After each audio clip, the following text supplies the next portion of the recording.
have thought it? What brings you back to these parts, friend? Could it be that the story has indeed captivated you? Are you as intrigued as I am to see where this episode will take us next? If yes, then get comfortable and allow me, your handsome host, to begin another narration of Army of Sin. To the newly arrived, a warm welcome to our growing community.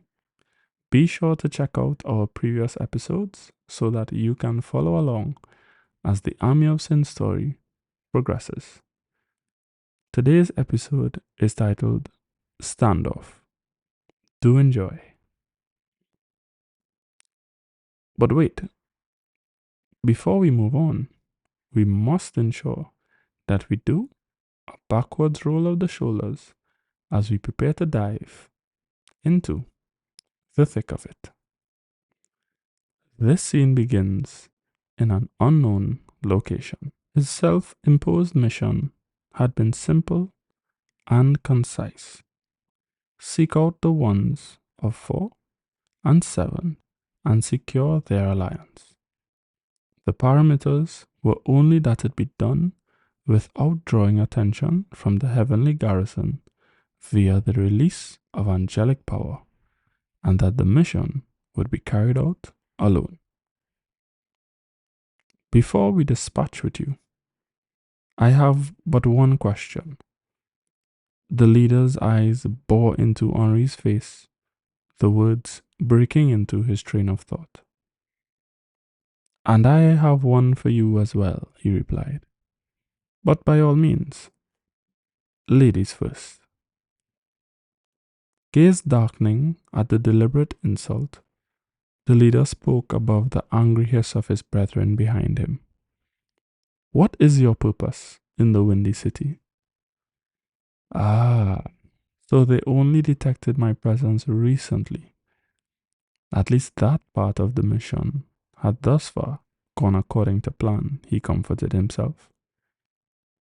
Sightseeing, he replied aloud. And what of you?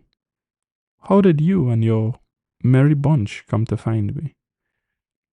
No one can elude justice forever. Now then, will you come quietly? He asked, grip tightening about the handle of his blade in preparation for the Dark One's refusal. I'm afraid not, lads. You've detained me long enough. You will not leave this place alone. The broad-chested Bahram boomed, shoving to the front of the standoff. Foolish, but no matter. Come then, let us see what good shall come of your rage. Henri gave up attempting to place the faces that stood opposite him. Such things are common occurrence in the life of one such as he, of the 4 true immortals. Memories had a tendency to become smothered beneath layers of cranial cobwebs. Few things remained of the old days. The mission and the battle scars, however, had never faded. These then were the driving force of his very existence. Shrugging out of the stained material of his dinner jacket, he folded it neatly at his feet before stepping forward to meet the oncoming attack. Only precious moments remained before a gathering of sentient beings such as this drew the attention of even stronger, more senior angels to this place. Heaven forbid this squabble were to draw the attention of an archangel. The 2 angels standing at the ends of the loosely assembled semicircle came at him with blinding speed, bolstered by the beat of their powerful wings. They came in low and hard. Their movements slowed before his eyes as he focused, one coming around his back as the other had his eyes fixed on Henri's sternum. 4-1. Not the worst odds ever, he mused to himself. Keeping a peripheral eye on the leader, Henri clapped palms over the first angel's ears before driving him headfirst into the ground. He continued moving, spinning about his heel just in time to meet the tackle of the second angel around his waist. The younger angel committed the fatal flaw of exposing the most vulnerable point on an angel's body, the spinal cord. The plan to incapacitate the angel by driving the end of his elbow into said spinal column was interrupted by the force of the blow biting into the base of his skull. Hardly dazed, Henri allowed the momentum of the blow to carry him forward, the silken material of his jet black shirt stained by a fresh spatter of wine red blood. Bracing his body weight upon his palms, he kicked out blindly behind him. He kept moving, ignoring the thud that sounded as his foot connected to tuck into a roll, giving them as small a target as possible.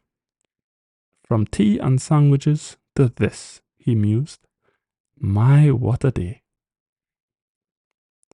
Rising to his feet some distance away, Henri rolled his shoulders and cracked his neck as the opposing warriors also shrugged off their respective blows. Still, the leader was yet to join the fray, the intense green of his eyes tracking Henri's every move. The skin at the back of his head had already begun to reknit itself. The stains to his shirt was another kettle of fish, however. Time to end this, he chided himself, having wasted too much time attempting to simply neutralize without permanently erasing them. Angels, too, could die. The hairs at the back of his newly healed skin prickled in warning. The informal gathering had just grown by another form. Question was this new arrival foe or a long lost friend? To be continued. My oh my, the plot thickens. I hope you are indeed enjoying this as much as I am. It has absolutely been a pleasure, and I look forward to narrating another episode to you. Until next time, and as always, love and light.